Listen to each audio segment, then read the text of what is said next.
સૌર પરિવારમાં આપણી પૃથ્વી અજોડ છે. પૃથ્વી એકમાત્ર ગ્રહ છે કે જેને અનુકૂળ તાપમાન, પાણી, હવા અને જીવન મળેલ છે, જે પૃથ્વીને મળેલ અમૂલ્ય ભેટ છે. સામાન્ય રીતે આપણે જાણીએ છીએ કે પૃથ્વી તેના ઉદ્ભવ સમયે અગનગોળાના સ્વરૂપે હતી.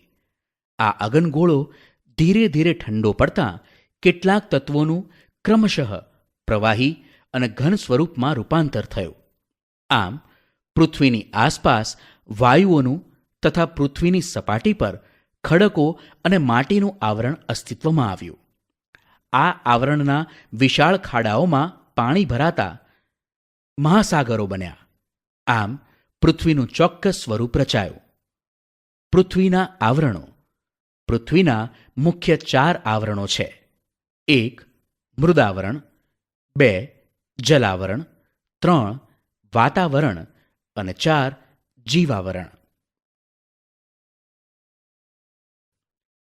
પૃથ્વી ઉપરનો પોપડો સામાન્ય રીતે માટી અને ઘન પદાર્થોનો બનેલો છે. મૃદા શબ્દનો અર્થ માટી થાય છે. તેથી પોપડાના ઉપલા ભાગને મૃદાવરણ કહે છે. આ આવરણ ખડકો અને ઘન પદાર્થનું બનેલું હોવાથી તેને ખડકાવરણ કે ઘનાવરણ તરીકે પણ ઓળખવામાં આવે છે. વિસ્તાર અને બંધારણ. પૃથ્વીનો ઉપરનો પોપડો લગભગ 64 કિલોમીટરથી 100 કિલોમીટર જેટલો જાડો છે. તેમાં મુખ્યત્વે એલ્યુમિનિયમ અને સિલિકા જેવા હલકા તત્વો રહેલા છે. ઊંડા સમુદ્રોમાં આ પોપડો પાતળો હોય છે.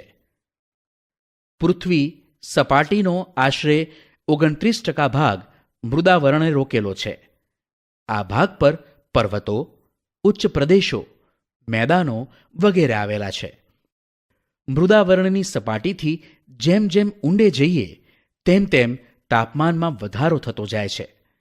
સામાન્ય રીતે દર 1 કિલોમીટરની ઊંડાઈએ આશરે 30 ડિગ્રી સેલ્સિયસ તાપમાનનો વધારો થાય છે. આમ અહીં વધારે ગરમીને કારણે અંદરના ખડકો પણ પીગળી જઈ અર્ધપ્રવાહી ઘટ્ટ સ્વરૂપમાં ફેરવાઈ જાય છે. આ ખડકોના પીગળેલા દ્રવ્યને મેગ્મા કહે છે, જેમાં કેટલાક વાયુઓની હાજરી હોય છે. અહીં ઉપરના ખડકોનું દબાણ ખૂબ જ વધારે હોય છે. આમ દબાણ અને ગરમી જેવા પરસ્પર વિરોધી બળો વચ્ચે સમતુલા જળવાય છે. એટલે જ પૃથ્વીનો પોપડો ફાટી જતો નથી. મૃદાવરણનો જીવાવરણ અને વનસ્પતિ જીવન સાથે ગાઢ સંબંધ છે. આપણા ઘર, પાણી, ખેતી, ઉદ્યોગો બધું જ આ મૃદાવરણ સાથે સંબંધ ધરાવે છે. મૃદાવરણમાંથી ખનિજો અને ખનિજ તેલ મળે છે. ખેતી કરી વિવિધ પાકોનું ઉત્પાદન મેળવાય છે. મેદાન પ્રદેશોમાં વિવિધ ઉદ્યોગ ધંધા અને બીજી આર્થિક પ્રવૃત્તિઓ કરાય છે. પર્વત પ્રદેશોમાં આવેલા જંગલો પણ મૃદાવરણને આભારી છે. ટૂંકમાં એમ કહી શકાય કે આહારથી માંડીને આવાસ અને આપણા અસ્તિત્વનો પાયો એટલે જ મૃદાવરણ. પૃથ્વીની સપાટી પર ભૂમિ પ્રદેશ કરતાં પાણીના વિસ્તારનું પ્રમાણ વધારે છે. પૃથ્વી સપાટીનો જે વિસ્તાર પાણીથી ઘેરાયેલો છે તેને જલાવરણ તરીકે ઓળખવામાં આવે છે.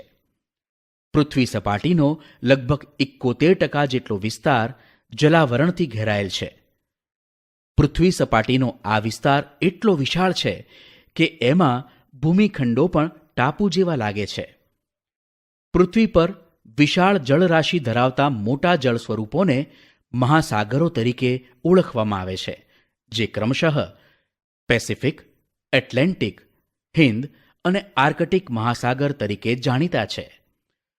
પૃથ્વી પરના મહાસાગરો ખૂબ વિશાળ અને ઊંડા છે. તેના તળિયે 10 થી 11 કિલોમીટર જેટલી વિશાળ અને ઊંડી ખાઈઓ છે. મહાસાગરોના તળિયે પણ પૃથ્વી સપાટી જેવા ભૂમિ સ્વરૂપો આવેલા છે. પૃથ્વી પર જે પાણી છે તેમાંથી 97% સમુદ્રમાં રહેલું ખારું પાણી છે. બાકીના પાણીનો આશરે પોણો ભાગ ધ્રુવો પર તથા હિમાલય જેવા બીજા ઊંચા પર્વતો પર બરફ રૂપે છે. જે પાણી પૃથ્વીના પેટાળમાં છે તે સરોવર અને નદીઓ રૂપે વહે છે. તેનું પ્રમાણ ખૂબ જ ઓછું છે. પૃથ્વી પર રહેતા જીવો અને વનસ્પતિને પાણી વિના ચાલતું નથી. જલાવરણનું અસ્તિત્વ એટલે જ સજીવ સૃષ્ટિનું અસ્તિત્વ. પૃથ્વી પરના વરસાદ માટેનો મોટા ભાગનો ભેજ સમુદ્રમાંથી આવે છે. સમુદ્રના તળિયે કિંમતી ખજાનાનો મોટો જથ્થો આવેલો છે. સમુદ્રના પાણીમાંથી મીઠું મળે છે. વળી તેના તળિયે મેંગેનીઝ, લોખંડ, કલાઈ વગેરે ખનિજો આવેલા છે. સમુદ્રો માનવીના પ્રોટીનયુક્ત આહારના ભંડારો પણ છે. સમુદ્રો કે મહાસાગરોના મોજા, પ્રવાહો અને ભરતીમાં પ્રચંડ શક્તિ રહેલી છે. તેને નાથીને વિદ્યુત શક્તિ મેળવી શકાય છે.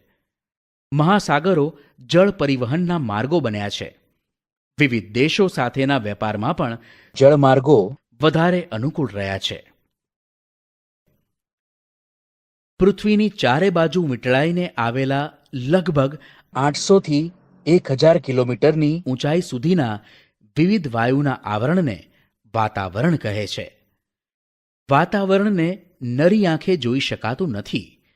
વાતાવરણમાં વિવિધ વાયુઓ, પાણીની વરાળ, ધૂળના રજકણો, ઉલ્કાકણ, ક્ષારકણ તથા સૂક્ષ્મ જીવજંતુઓ ભળેલા હોય છે.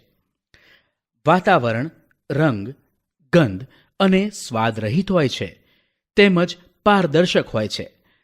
વાતાવરણમાં વાયુ, પ્રવાહી અને ઘન તત્વોનો સમાવેશ થાય છે.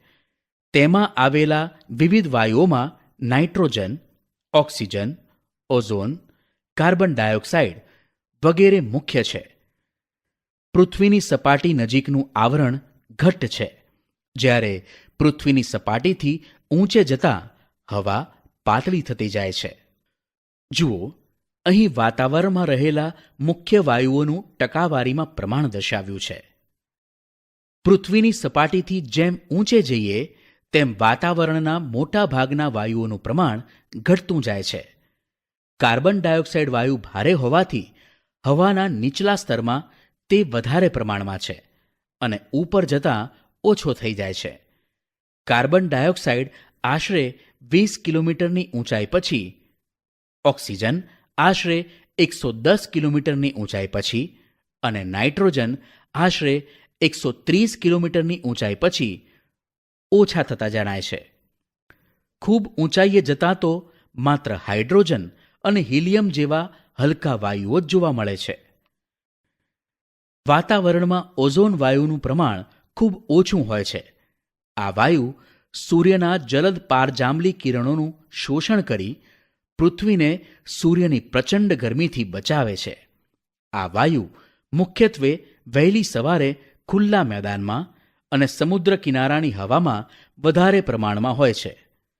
વળી ઓઝોન વાયુ સ્વાસ્થ્યવર્ધક હોવાથી લોકો આવા સ્થળે વહેલી સવારમાં ચાલવા માટે જાય છે. વાતાવરણમાં રહેલા વિવિધ રજકણોને લીધે પૃથ્વી પર સૂર્યપ્રકાશ રેલાતો જોવા મળે છે. તેનાથી એકાએક અંધારું કે અજવાળું થતું નથી. સૂર્યોદય પહેલાં ઉષાકાળ અને સૂર્યાસ્ત પછી સંધ્યાના આકાશી રંગો આ રજકણોને આભારી છે.